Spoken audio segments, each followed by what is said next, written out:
आज हम आपके सामने क्लास 6th का चैप्टर 16 वन के मार्ग में के पाठ के प्रश्न उत्तर इस वीडियो में लेकर प्रस्तुत हुए हैं, जो कुछ इस प्रकार से है।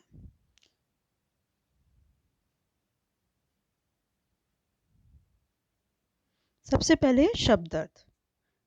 केतिक कितना, पर्णकुटी पत्तों से बनी कुटिया, आतुरता उतावलापन या व्याकुलता, विलंब देर तक, बिलोचन आंखें।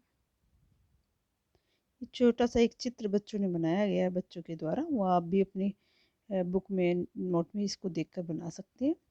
आगे बढ़ते हैं। आगे इसके क्वेश्चन आंसर है। पहला जो क्वेश्चन है वो है सवैये से। फर्स्ट क्वेश्चन है, नगर से बाहर निकलकर 2 पग चलने के बाद सीता की क्या दशा हुई? उत्तर, नगर से बाहर निकलकर 2 पग चलने के बाद सीता जल्दी ही थक जाती हैं, उन्हें पसीने आने लगता है और तथा उनके होंठ सूखने लगते हैं। दूसरा क्वेश्चन दे रखा है, अब और कितनी दूर चलना है? पर्णकुटी कहाँ बनाएंगे? किसने किससे पूछा और क्यों? उत्तर, अब और कितना दूर चलना है? पर्णकुटी कहाँ बनानी है? यह बात सीता जी ने श्री राम से पूछी क्योंकि वे अत्यंत थक गई थी। नेक्स्ट क्वेश्चन है, राम ने थकी हुई सीता की क्या सहायता की? उत्तर, राम थकी हुई सीता के पैर से देर तक कांटे निकालते रहे ताकि सीता को आराम करने का अधिकाधिक समय मिल जाए और उनकी थकान कम हो जाए। चौथा क्वेश्चन है, दोनों सवैयों के प्रसंगों में अंतर स्पष्ट करो।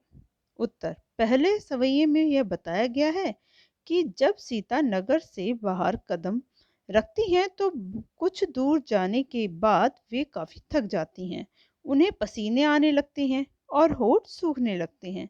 वे व्याकुलता से राम से पूछती हैं कि अभी और कितना चलना है तथा पर्णकुटी कहाँ बनानी है। यह इस सवैये में सीता की व्याकुलता को देखकर श्री राम की आंखों में आंसू आ जाते हैं। दूसरे सवैये में यह बताया गया है कि सीता राम की व्याकुलता को देखकर कहती है कि जब तक लक्ष्मण पानी लेकर नहीं आ जाते तब तक पेड़ की छाया में विश्राम कर लें। श्री राम पेड़ की छाया में बैठकर सीता के पैरों से कांटे निकालते हैं। यह देखकर सीता मन ही मन प्रीतम के प्यार में पुलकित होती हैं। प्रश्न नंबर 5, पाठ के आधार पर वन के मार्ग का वर्णन अपने शब्दों में करो। उत्तर, वन का रास्ता कांटों से भरा था, वैसे मार्ग पर संभल कर चलना पड़ता है। रहने के लिए सुरक्षित स्थान नहीं था, खाने की वस्तुएं नहीं थी, पानी कहीं नजर नहीं आता था, चारों तरफ सन्नाटा और असुरक्षा का वातावरण था। अनुमान और कल्पना। गर्मी के दिनों में कच्ची सड़कों की तपती धूप में नंगे पांव चलने पर पांव जलते हैं।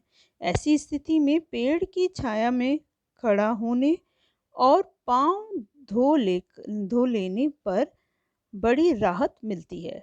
ठीक वैसे ही जैसे प्यास लगने पर पानी मिल जाए और भूख लगने पर भोजन। तुम्हें भी किसी वस्तु की आवश्यकता हुई होगी और वह कुछ समय बाद पूरी हो गई होगी।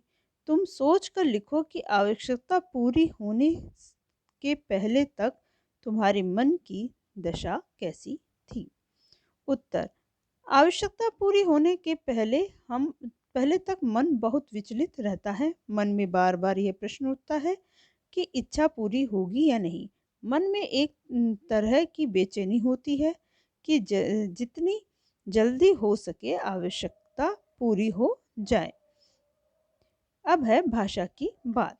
भाषा की बात में देखिए, लखी लखी यानी देखकर, पोछी पोंछकर, धरी रखकर, जानी जानकर। ऊपर लिखे शब्दों और उनके अर्थों को ध्यान से देखो। हिंदी में जिस उद्देश्य के लिए हम क्रिया में कर जोड़ते हैं उसी के लिए अवधि में क्रिया में ई को जोड़ा जाता है। जैसे अवधि में बैठ, बैठ को बोलते हैं बैठी, छोटी की मात्रा, और हिंदी में बैठ कर, है ना। तुम्हारी भाषा या बोली में क्या होता है? अपनी भाषा के ऐसे 6 शब्द लिखो, उन्हें ध्यान से देखो और कक्षा में सुनाओ। उत्तर: मेरी भाषा हिंदी खड़ी बोली है, पर भोजपुरी में निम्नलिखित उद्देश्यों के लिए अलग क्रिया के साथ के का प्रयोग करते हैं। जैसे देख कर, ता के, बैठ कर, बैठ के, रुक कर, ठहर के, सोकर, सुत के, खाकर, खा के, पढ़कर, पढ़ के। दूसरा दे रखा है मिट्टी का गहरा अंधकार डूबा है उनमें एक बीज। इसमें एक बीज डूबा है, उसमें एक बीज डूबा है। जब हम किसी बात को कविता में कहते हैं तो वाक्य के शब्दों के क्रम में बदलाव आता है। जैसे छाए घरी हवे ठाड़े के में को गद्य में ऐसे लिखा जा सकता है, छाया में एक घड़ी खड़े होकर।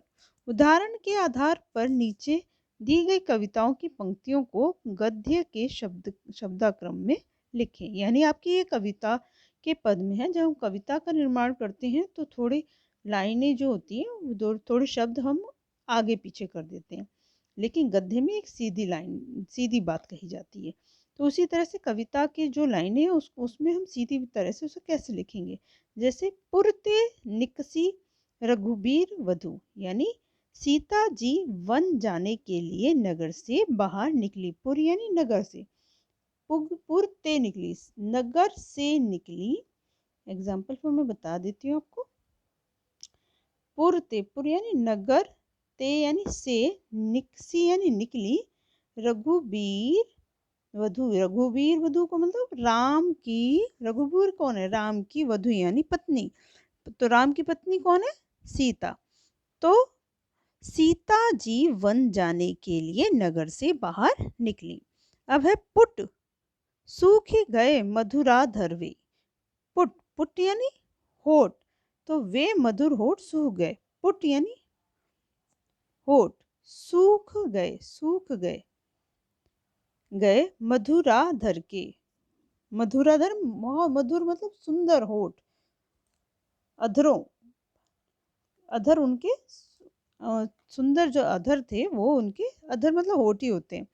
तो वे मधुर होठ सूख गए। बैठ बिलंग लो कंठ काढ़े, देर तक बैठकर कांटे निकालने लगे। विलंब होता है देर तक। बैठी यानी बैठकर, लो कंटक यानी कांटे, काढ़े यानी निकाले, है ना। इस प्रकार से नेक्स्ट दे रखा है पर्णकुटी किरहो कित हवे। पर्णकुटी यानी पत्तों की कुटिया। पर्णकुटी का मीनिंग होता है पत्तों की कुटिया। किहो, किहो ने कहाँ, कित है यानी किस जगह, होवे यानी होगा। पर्णकुटी यानी पत्तों की कुटिया, अर्थात पर्णकुटी कहाँ बनाएंगे। ठीक, इस प्रकार से ये आपका जो चैप्टर है वो तो फिनिश होता है। और नेक्स्ट जो आपका साना साना हाथ जोड़ी चैप्टर है उसके लिए नेक्स्ट वीडियो में उसके प्रश्न उत्तर होंगे।